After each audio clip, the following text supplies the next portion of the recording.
যুবক যারা, সেই যুবকদের ইমোশনকে নষ্ট করেছে। আমি ইতিমধ্যে সকালবেলা কোর্টে গেছি এবং মহামান্য প্রধান বিচারপতি মামলা গ্রহণ করেছি। আমি আমার লয়ারকে অ্যাডভাইস করেছি শুনানির সময় এই গ্রেপ্তার বন্ধ করার জন্য এফআইআর এর উপর স্টে চাই। খুব অন্যায় করছে। বেকার যুবকরা তাদের ইনকামের অর্থ, গচ্ছিত অর্থ এমনকি ধার করে নিয়ে গেছে। তারা মিশি ভক্ত, তাদেরকে উল্টে গ্রেপ্তার কেন করছে? আর আপনার অরূপ বিশ্বাস, সুজিত ঘোষ কেন বাইরে আছে? আপনি আগে অরূপ বিশ্বাসকে গ্রেপ্তার করুন। এটা যেটা হচ্ছে ইয়াং জেনারেশনের সঙ্গে, এর ফলাফল কিন্তু খারাপ হবে। এটা যা করছে আগামী দিনে যদি অনেক ঘটনা ঘটেছে সম্প্রতি, আর বহিঃপ্রকাশ ঘটে, তার জন্য দায়িত্ব বর্তাবে কিন্তু এই রাজ্যের পুলিশ মন্ত্রী এবং পুলিশ।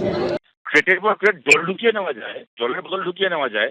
তার মানে চাইলে রাত্রে যুব ভারতের মধ্যে কেউ চাইলে একটা বোমও ঢুকিয়ে নিতে পারতো, বিস্ফোরণ ঘটিয়ে মেসিকে মেরেও দিতে পারতো।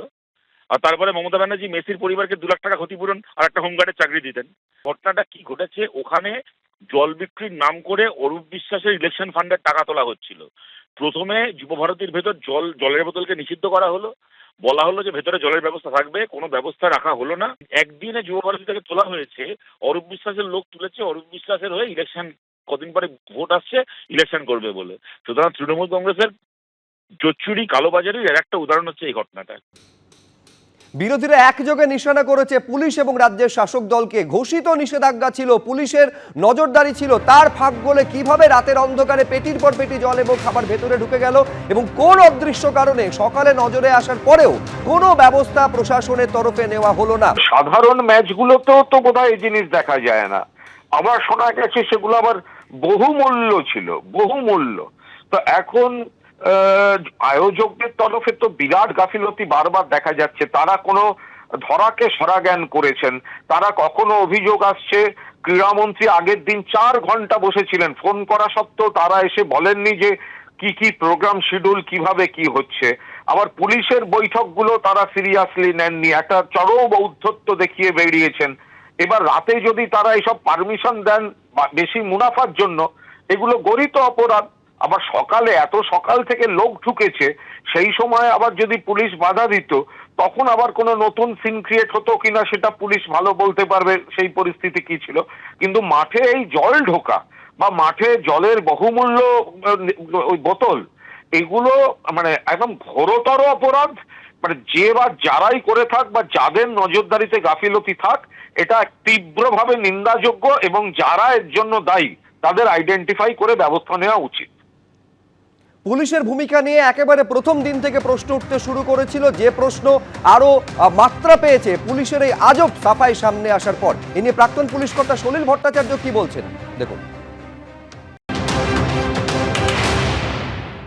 প্রত্যেকটা গেটে সিকিউরিটি ছিল না, প্রত্যেকটা গেটে পুলিশ গার্ড ছিল না, পুলিশ অ্যারেঞ্জমেন্ট হয়নি।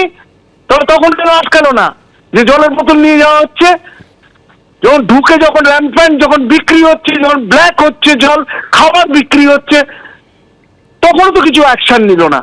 যখন র্যাম্পেজ হয়ে গেল, যখন গন্ডগোল হয়ে গেল, যখন মেসি 8 ঘন্টা থেকে যখন থাকতে পারলেন না, একটা গ্লোবাল আইকন, সে লোকটা যখন পালিয়ে পথ পাচ্ছে না, তারপরে পুরো জিনিসটা পুরোটা প্যান্ডেমোনিয়াম হয়ে গেল। সারা বিশ্বে একটা ভারতবর্ষের নাম, পশ্চিমবাংলার নামে একটা কালো দাগ পড়ে গেল। এখন বলছে এখন পুলিশ রিট্রিট করছে, ব্যাকআউট করছে। ডিসি তো পরিষ্কার পিসি করেছেন, পিসিতে পরিষ্কার বলেছেন যে আমরা কোনো জল বা কোনো জলের বোতল নিয়ে কেউ যাবেন না, অন্যান্য কিছু নিয়ে যাবেন না, তো বলেছেন তো সেটা। এখন ব্যাকআউট করার তো কোনো অর্থ হয় না, রিট্রিট করছে তার মানে পুলিশ। এটা চরম মিথ্যাচার।